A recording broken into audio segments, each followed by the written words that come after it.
आषाढी एकादशी निमित्त 16 जुलैला शिरसगाव कसबा येथील संस्कार इंटरनॅशनल स्कूल वतीने वारकरी दिंडी व पालखी सोहळ्याचे आयोजन करण्यात आले। यात वारकरी दिंडी व पालखीचा सोहळा पाहून गावातील नागरिकांना ते पंढरपुरात असल्याचा भास झाला।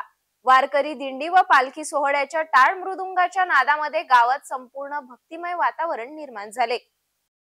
सातपुडा पर्वताच्या पायथ्याशी व मेधा नदीच्या काठावर वसलेल्या तसेच संस्कृतीची देण असलेल्या शिरसगाव कसबा नगरीतील आज आषाढी एकादशी निमित्त संस्कार इंटरनॅशनल स्कूल शिरसगाव कसबातर्फे वारकरी दिंडी व पालखी सोहळ्याचे आयोजन करण्यात आले होते। संस्कृती व संस्काराची जोपासना करत आषाढी एकादशीचे औचित्य साधून संस्कार इंटरनॅशनल स्कूलच्या मुख्याध्यापिका प्रतीक्षा निमकर यांनी शाळेतर्फे वारकरी दिंडी व पालखीच्या सोहळ्याचे आयोजन केले होते। विद्यार्थ्यांचा सर्वांगीण विकास होण्यासाठी या शाळेतर्फे दरवर्षी विविध उपक्रम राबविले जातात।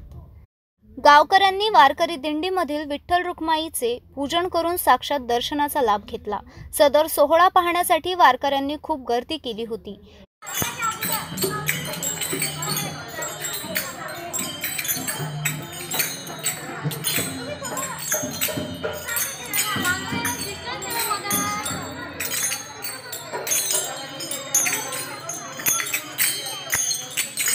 या सोहळ्यात शाळेतील बालगोपाल उत्साहाने सहभागी झाल्याने गावात पंढरी अवतरल्याचे दिसून येत होते।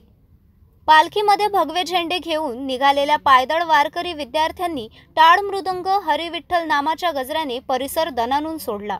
वारकरी दिंडी व पालखी सोहळ्याच्या यशस्वीतेसाठी शाळेच्या मुख्याध्यापिका प्रतीक्षा निमकर व शिक्षकवृंद वर्षा लाडोळे, नम्रता कांडलकर, शुभांगी लाड, दीपाली चोरपगार, माधुरी बेहरे, समीक्षा गाडगे, आचल सोनार, रेश्मा टाकरखेडे, शेवंती सुने, आरती केदार, हर्षा निमकर, श्रद्धा निमकर तसेच कर्मचारी वृंद छाया होले, कल्पना दाभाडे, शंकरराव पायघन व लक्ष्मी सावरकर यांनी मदत केली।